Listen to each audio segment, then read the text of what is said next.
Let's learn about the Vanderbilt Commodores. The opponent for Tennessee Saturday night in Nashville at Vanderbilt Stadium. We bring in the play-by-play voice of the Vanderbilt Commodores, friend of the show, Joe Fisher. Joe, Vince, and Evan, how you doing this morning? I'm doing great, Vince. How are you? We're doing great, Joe. Before we get into football, you also call Vanderbilt basketball, and you've called baseball as well. And what a proud day and a period right now for in-state programs in the Southeastern Conference, with David Price winning the American League Cy Young Award, and then R.A. Dickey also winning the National League Cy Young Award. Talk about David Price and what he has accomplished, and did you expect this sort of success for him on the major league level? Actually, I can be honest and say, yes, I did. David is a guy, he's a local product from Blackman High School in Murfreesboro. He probably could have gone pro right away, opted to come ahead and come to Vanderbilt, developed while he was here. And he's got all the tools, big, tall, strong, left-hander, throws 96, 97 miles an hour with no arm problems, and has a tremendous work ethic, a tremendous team ethic. He's one of the best teammates you can have. I know it was always fun to watch him at Vanderbilt because on days when he was not pitching, he would be in the dugout, and whenever something would happen and the team would come off the field at the end of an inning, David would be the first guy out of the dugout greeting the guys when they came back. It's just an infectious personality that he has, and he's a very humble guy. And so I was really happy to see him him get that award, and I think he's going to be there for quite some time as one of the league's top pitchers. And then, I've known R.A. Dickey for a long time. A Nashville product out of NBA.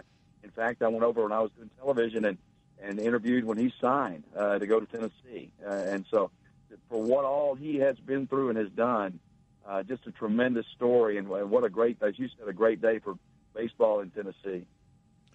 Joe, Evan, Woodbery, switching over to football, the big question that Tennessee fans have had is about Zach Stacy, and I know Coach Franklin doesn't talk a whole lot about injuries, but if he is not at 100% or if he's not able to go, are there other options back there for Vandy? Well, I think you point out, you go back to the Ole Miss game. Zach played the first series of the Ole Miss game and didn't play again. And they went with Wesley Tate and Brian Kimbrough, who've had a lot of carries all year long. They don't have to change the offense for what they do. So they've got depth back there. They've got Warren Norman, who's a veteran, back there as well. So, if Zach is not 100% or is not able to go, I don't think that's a huge concern. Obviously you'd like to have him, but they've already proven in a couple of games this year without Zach that they can operate without him. Joe Fisher, play-by-play voice of the Vanderbilt Commodores, joining us here on the new Sentinel Sports page. I'm Vince Ferrara, along with Evan Woodbery, as we preview Vandy, the opponent for Tennessee this Saturday night. Talk about Brian Kimbrough. He was committed to Tennessee. Tennessee fans were in love with him while he was committed, and then as soon as he switched over to Vanderbilt, and then Tennessee fans turned on him, as you would expect. It's the way it works. Talk about Brian Kimbrough and what he has meant, what you've seen from him this year. It's been really interesting, Vince, because when he came in, we all knew he was fast. We'd all heard about that, the 4.3 speed and all those kind of things. And I was really curious to watch him early and see, okay, is this just a guy that's looking for the corner all the time and looking to bust the home run all the time? And watching him early on, you could see that he would finish runs. He'd lower his shoulder and finish and get that extra yard or two. He's got a toughness to his running. He's not just that speedster who dances around. That's what caught me first. The other thing that freshmen always have to develop, as you guys know, is can they pick up the blocking packages? Can they pick up the blitzers? Can they do those things? And that, I think, was a concern early on, and maybe that might be a challenge for him. He's done a great job in that regard, and has stepped right in and been able to play pretty much in any situation. I think it's interesting. And you're talking about Zach earlier. I think we're kind of in a mindset, James Franklin, with this team, that they rotate guys in and out on a regular basis, and they don't change what they do. All these guys can sort of continue to do the same things. They've done it on defense for the last couple of years. It's been very beneficial. And Brian has just jumped right in, and he's already proven now when you give a scene, he's gone. And so I'm sure he'll be motivated for this one, as well as Tennessee will be motivated to try to stop him.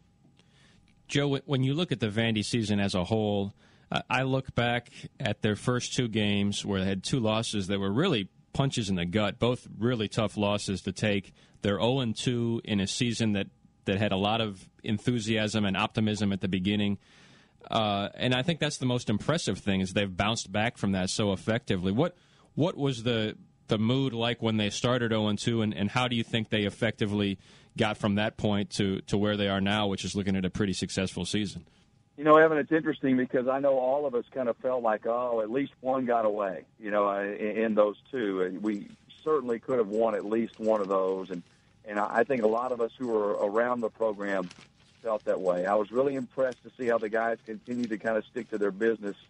And I really think maybe if you want to look for, I don't know if turning point's the right word, but a really key moment in this season was Missouri.